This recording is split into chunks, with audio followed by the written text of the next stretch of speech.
Hello and welcome to On the Clock, presented by WorkStream. If you care about hiring, managing, and paying hourly workers, this is the podcast for you. I'm Daniel Blazer, and today we're clocking in with Aziz Hashim, managing partner at NRD Capital. Aziz has a wealth of experience as both a franchisee and franchisor that goes back decades. During our conversation, Aziz shares how he's reinventing the relationship between franchisees and franchisors with his new endeavor called Experiential Brands. We also discuss how franchising can be such an incredible opportunity for those looking to build wealth, the important role of technology in the quick service restaurant industry, and more. Enjoy! Aziz, it's really great to have you here and to speak with you.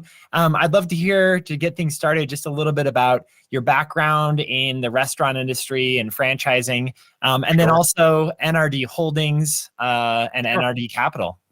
Sure. Well, happy to be here, Daniel. Thanks for having me on. So, I got into franchising, quite by accident. My parents moved to the United States when I was a teenager. I actually grew up in London, England. And so for me, moving to a new country, new land was a completely different, experience.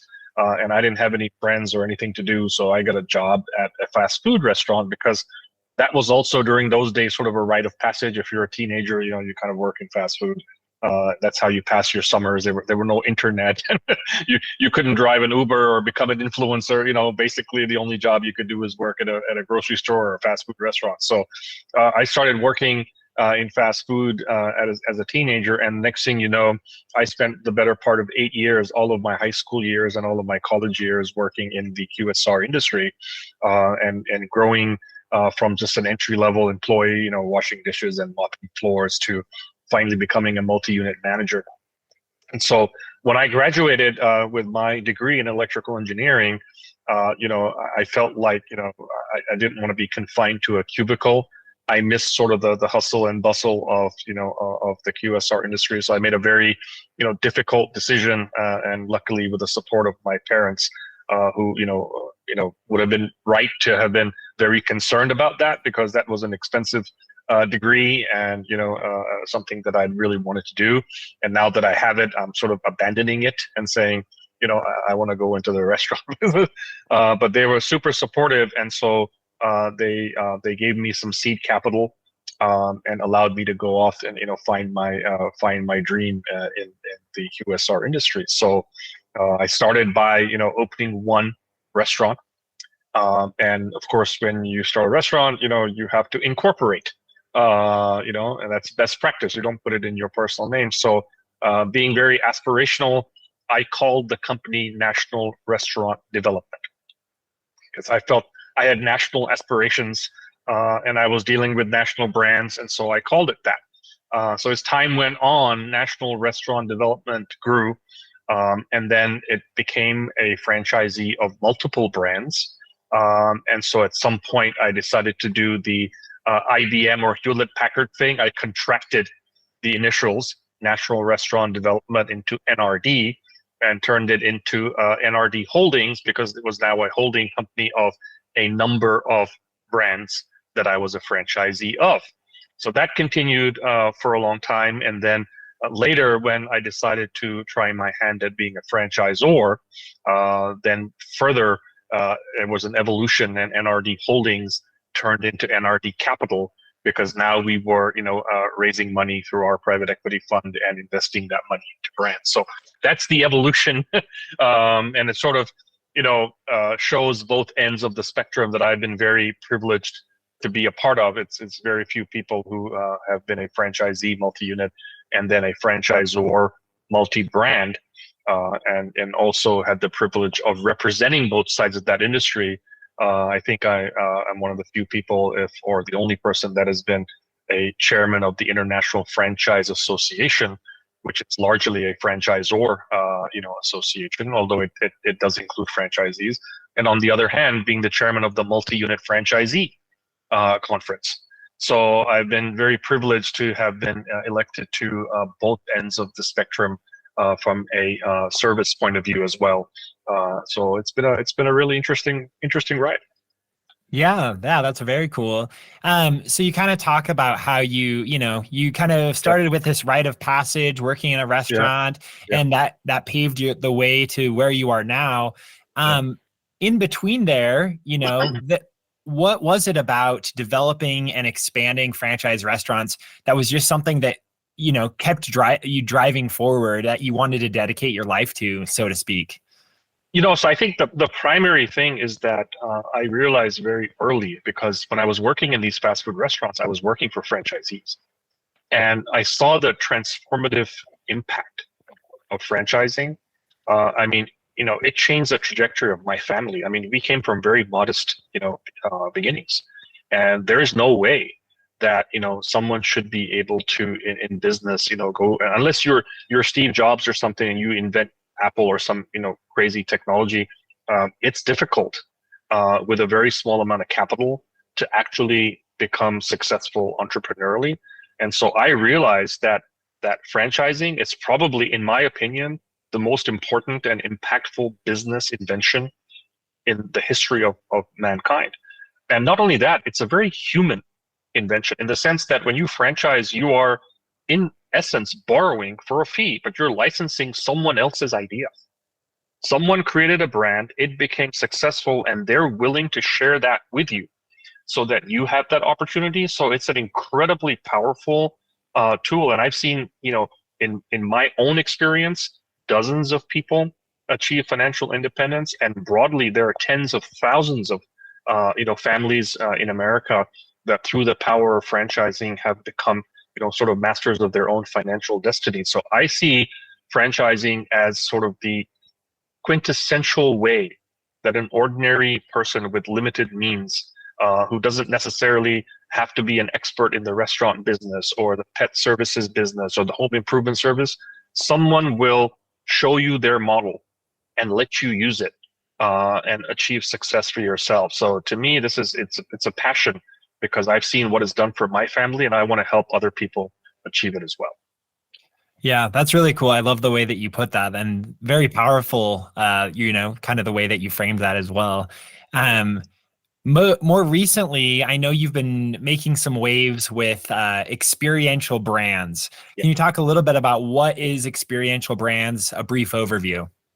Yeah. So, now having done this for 40 years, obviously you develop some sense of, the business and what's going on. And what I found was that, almost every aspect of our lives has changed in material ways, right? I mean, the way we book an airline ticket today, the way we do there are banks that don't have any physical branches, right? The way we shop, Amazon didn't exist, 20 years ago, everything has changed. But one thing that has been sort of slow to change has been the business of restaurant franchising. What I've realized is, over my 40 years of being in this business, there, very seldom do we see kind of a significant change in the way franchising is done.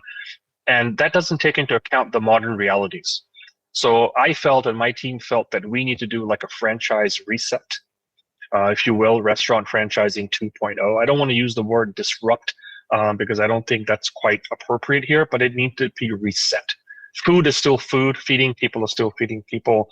So we're never going to go down, a road where, robots create food and stuff like that. But we still have to cook the food and make sure that it's tasty and people want to buy it. But there are many other aspects of franchising which I felt have been left behind and do not take into account the modern realities of the economy and where the consumer is going. So experiential brands was designed to start with a fresh piece of paper.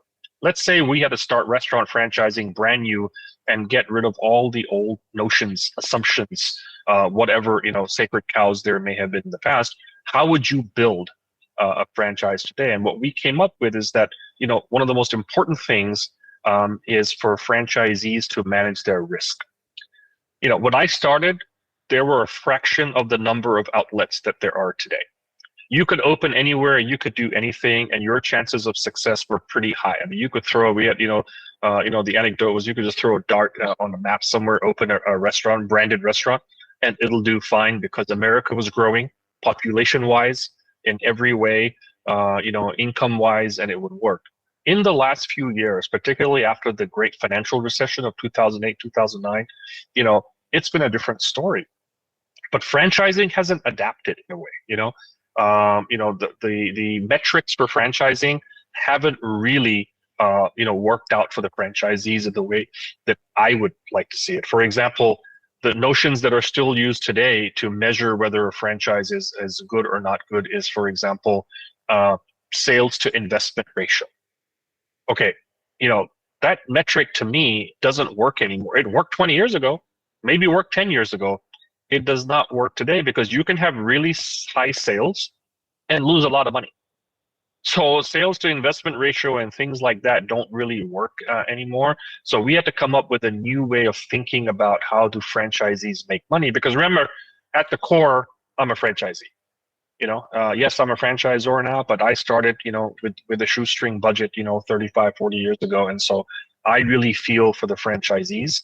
And I think that, we should try to figure out how to make franchisees' investment in a particular brand more worthwhile. So, for example, to me, a metric that is not used in our business is return of invested capital.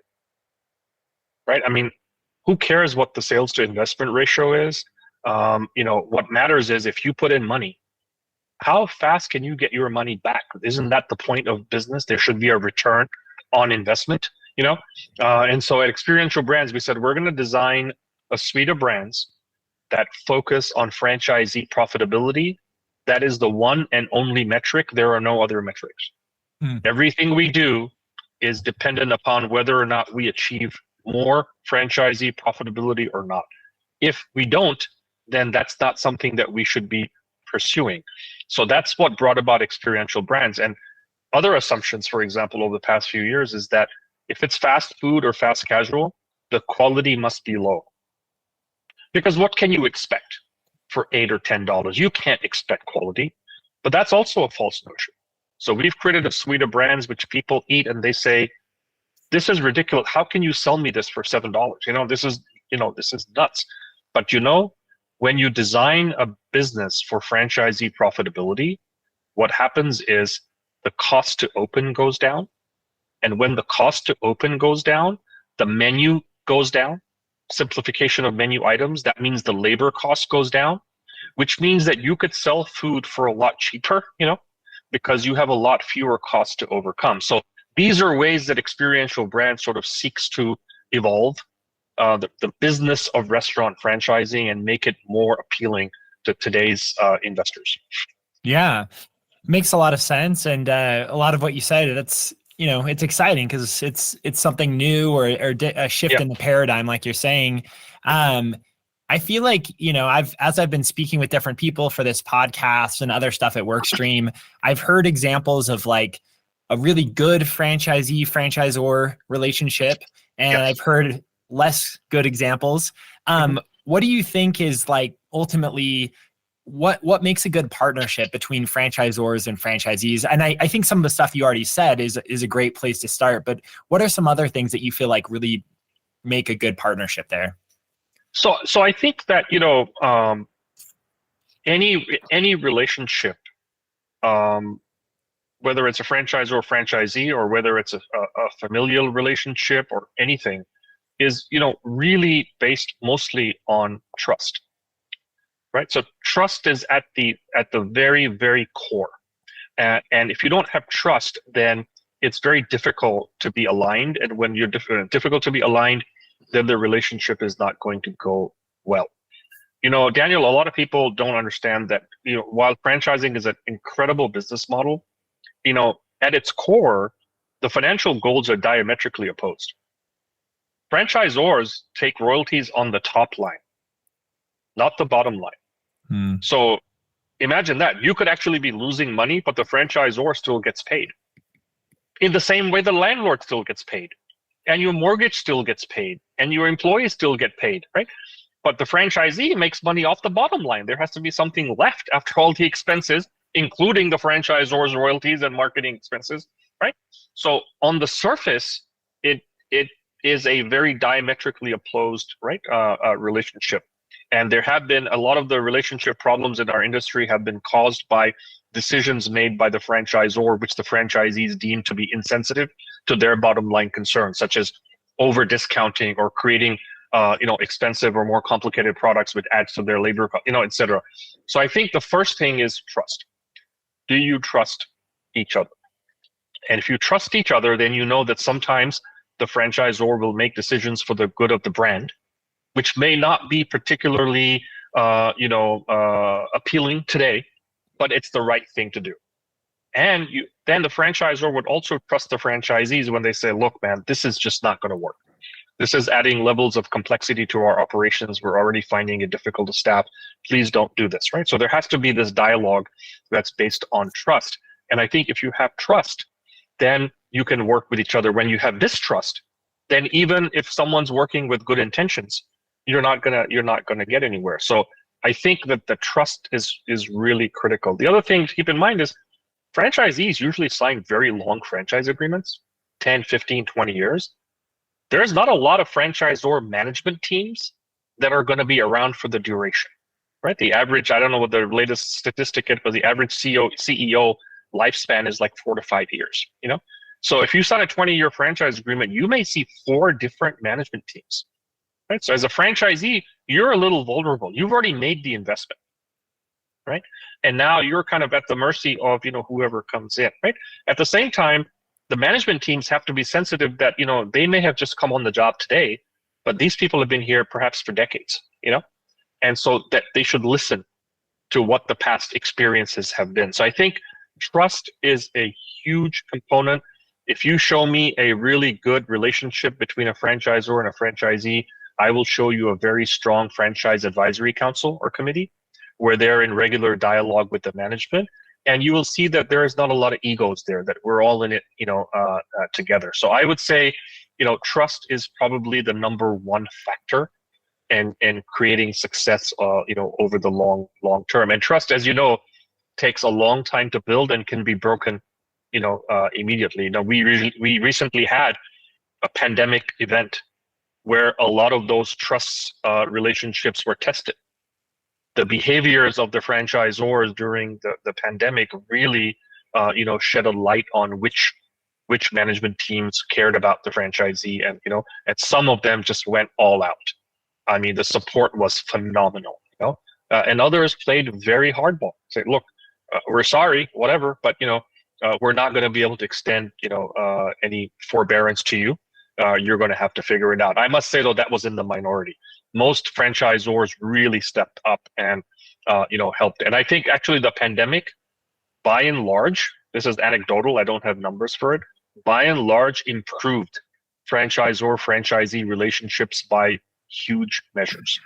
I think people really got to know each other and to figure out that the whole world is in this mess together. And how are we going to survive? How's the brand going to survive here?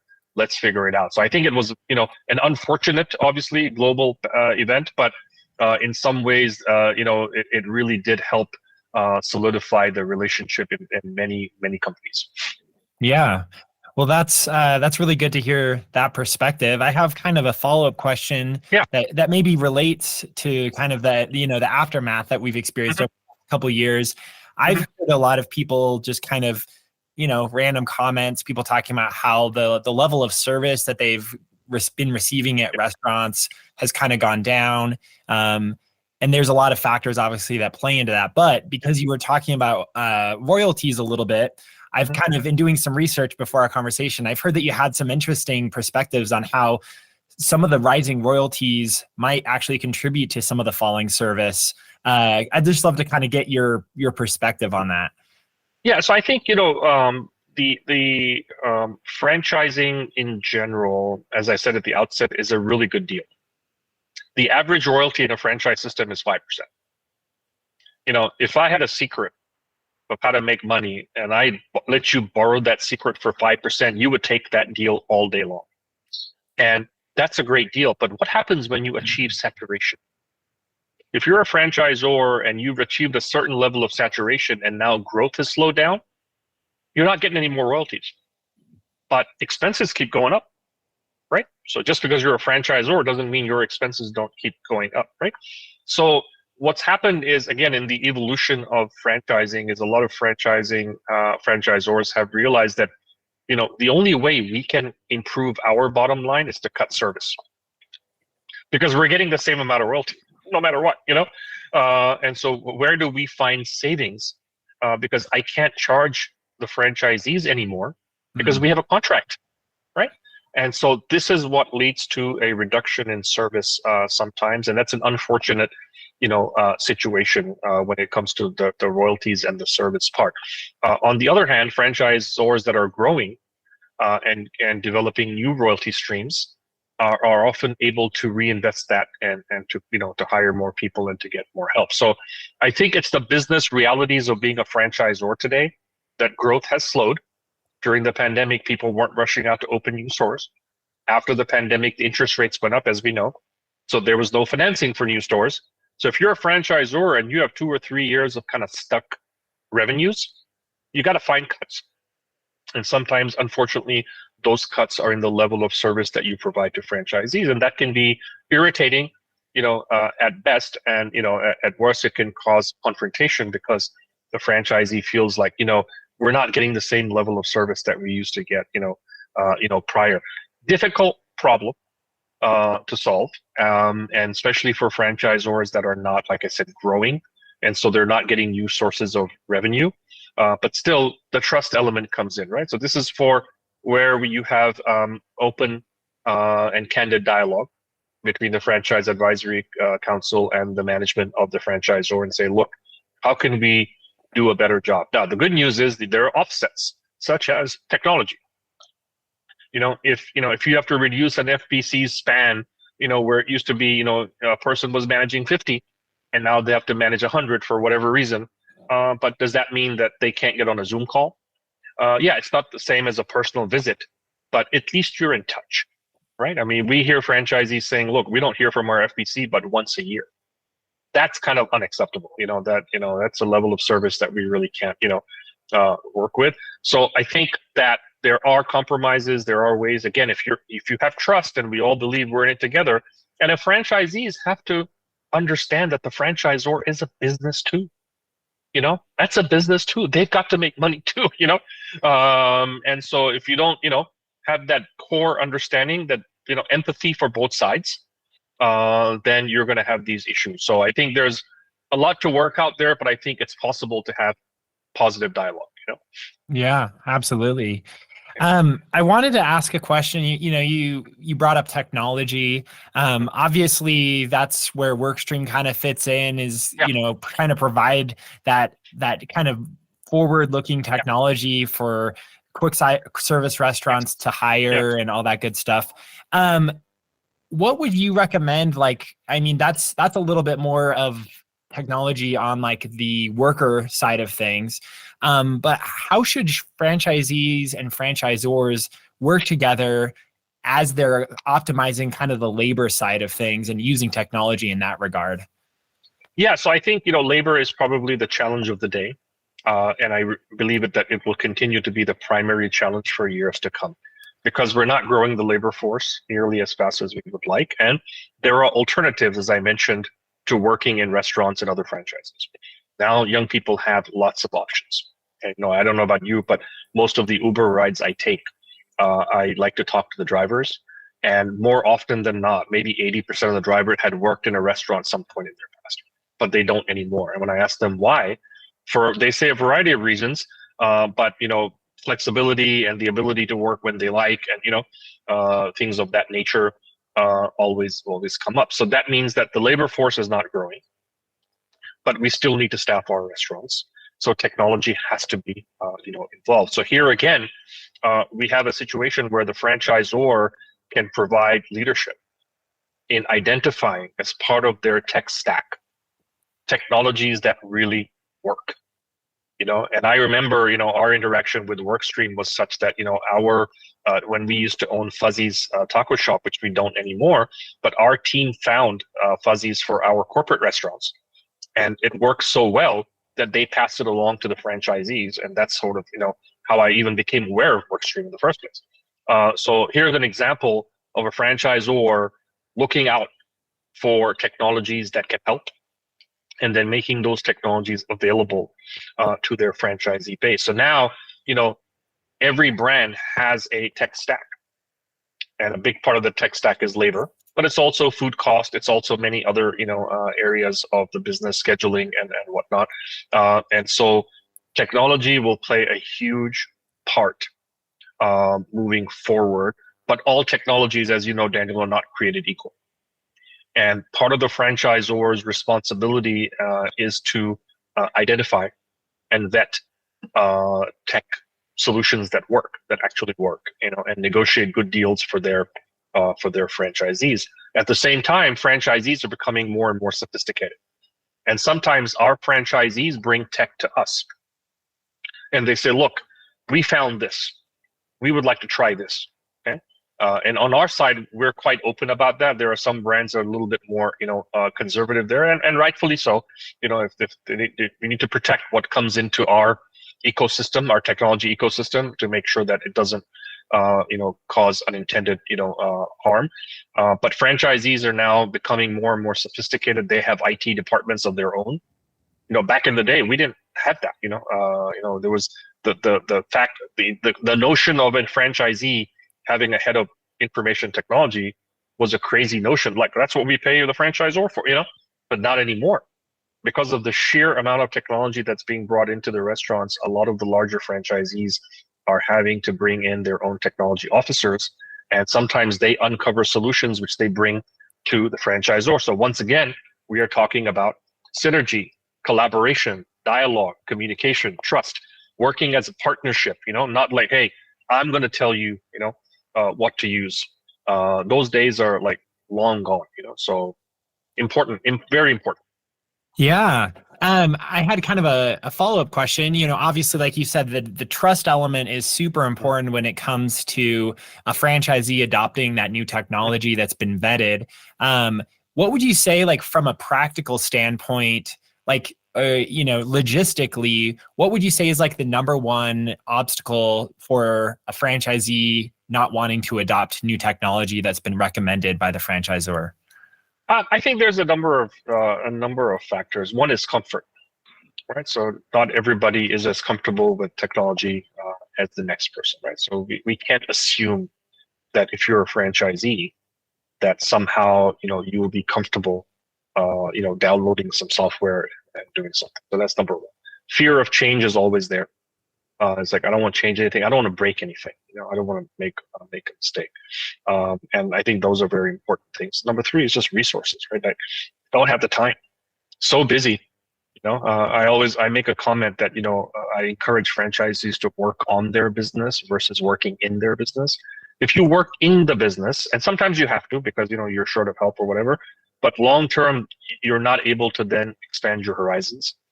Because you're too deep in the weeds, of the business to be able to actually find solutions to help your business. So I think there are a number of reasons, but eventually, I think people do catch on. Peer pressure in this way works positively. When people talk about it, they can encourage their colleagues and fellow franchisees. Look, I'm using it. It's great. You should really try it. And I think one of the things that we can do more is encourage franchisees to share their best practices with their colleagues, because there's nothing better than hearing it from your fellow franchisee. Your franchisor could say it's the best thing in the world, but you'd much rather hear it from those who are actually using it, who are similarly situated to yourself, and can provide you with candid feedback on, this tech really works. Yeah, that makes a lot of sense. I have one more question for you if you have time. Sure. So this podcast, a lot of the people that listen to it are existing franchisees for different brands, but we also have other people that maybe they're employed by a franchisee, and that's like a kind of a dream down the road, right? They want to open their own store at some point in the future. Based on kind of our conversation today and based on your perspective and your experience, what recommendations would you have either for the existing franchisees or those people that's kind of a goal somewhere down the road? No, I think one of the things I was very keen in creating experiential brands was making it accessible to those who otherwise get cut out. For example, if I were starting again today with the modest resources that my parents gave me 35 years ago, I wouldn't be able to make it because most franchises cost too much to open. So in Experiential Brands, what we decided is that, look, one of the primary ways that you will achieve the return on invested capital quickly is to make the invested capital low. I mean, it's not rocket science, right? If it costs less to open, So what I tell, so today, we are entertaining franchisees that are huge multi-unit franchisees, some global, that are coming to us and saying, Aziz, we want this suite of experiential brands because, for the first time, we can see that the capital required will be so, minor in comparison to other opportunities that we really like it. But we're also getting people who work in the restaurants saying, look, I could never see my way to open a traditional franchise because I would never qualify. The franchisor would never qualify me. I just don't have enough net worth to do it. And so what we've done is we've created a solution for both the very well-capitalized, experienced large franchisees, but also for first-time franchisees that are in the business though. They have to have, the operational, expertise, but we can find ways for them to get into one of our brands at, surprisingly affordable prices that would appeal to many people. So I would say definitely to look us up and see if we can help you. And if we can't, we can certainly provide direction and support to people if they're looking in other areas. So. Yeah, I want to make sure that is there a website you'd recommend people go to that they can learn more? Yeah, I think that the easiest way is to go to our primary brand, which is the Original Hot Chicken. So just Google the Original Hot Chicken and just click on there for franchising, and we'll get back. And our broader one is the Experiential Brands, which has all of our brands in it. So those are at least two ways to get a hold of us. And failing all of that, they can always reach out to me at NRD Capital. .com, and you can find us there as well. Awesome. I'll include some links in the show notes and everything. Perfect. So people that can be easy. But well, Aziz, this has been a great conversation. I personally have learned a lot, and I feel like the people that listen to this are gonna just really eat it up. So thank you. Thanks for having me.